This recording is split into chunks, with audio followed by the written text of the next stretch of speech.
Mark, just wanted to say a few things about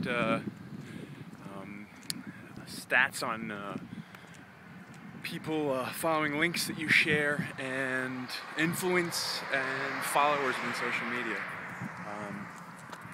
One of the big changes over the last week or so was Robert Scoble decided to clean house and wipe his follower list. Initially I was like, well, maybe that's a good idea. He can fine-tune who he's listening to. But when I really thought about it, I came to the same conclusion Louis Gray and a few others came to, which is, that's the easy decision, wiping the slate clean. The hard decision is to use better tools to filter the information that you have in your input stream. And I comment back on Robert Scoble's post about that. And I thought about it some more, and I realized that, well, a lot of people try to figure out, with all this information floating around, how many people are actually listening, how many people are tuning in. You might have, 50,000 people subscribe to your blog, you might have 100,000 followers, but out of all those people, what it comes down to is how many people are actually listening. And if no one's listening, or a very low percentage of people is listening, what's the point of having these big numbers? And so, some smart people decided, well, you've got to get on the lists. People use lists to kind of categorize and follow larger groups of people and to track information in specific areas. And those are great, but, lists are only as good as the consistency of the individual you're following and you put on that list. The people I know are multidimensional. They don't just talk about one topic. I harp about social media, but I also like investment strategies. I like tech. I like coding. I like leadership type things, entrepreneurship concepts.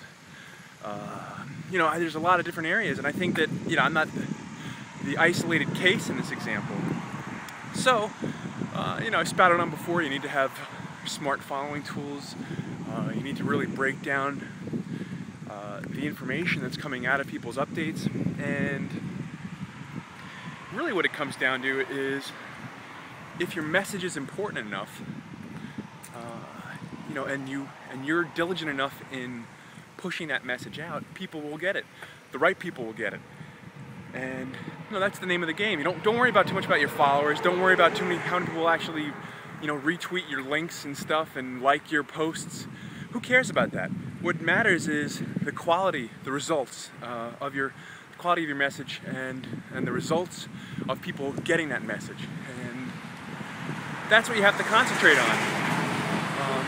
What people try to do is use analytics and tools to say, well, I got 100,000 people that followed or that went to my website today. That's great if you're serving up ads and you want to just monetize people's eyes, but what if you're trying to make a difference or change the world a little bit, or even in a tiny way? You've got to get your important message in front of the right people, and those are the people that are going to take action and really be dedicated to the cause that you're trying to rally them for. And so when it comes down to it, it's not the 100,000, but the 1,000 or the 100 people that they totally sink into your concept. They're like, hey, this guy's not full of shit. This is a great idea. Let's work hard and make it happen. And so, once your message gets to that small group, now you can start making a real difference and make a change. And that's how I'd measure the efficacy of any social media broadcast. And as far as stats go, I guess it's great if you're monetizing eyes, but if you want to do something a little different, if you want to inspire people to do something, I like writing about ideas because they sound like fun business concepts, and if somebody else does them, more power to them. That'd be fantastic. Just recently I posted about crowdsourced venture capital, and a company that already has done that for a year. One of their founders got back to me, and so I got an early invite to check it out, but it's cool. It's a good idea. Anyway, thanks. Bye.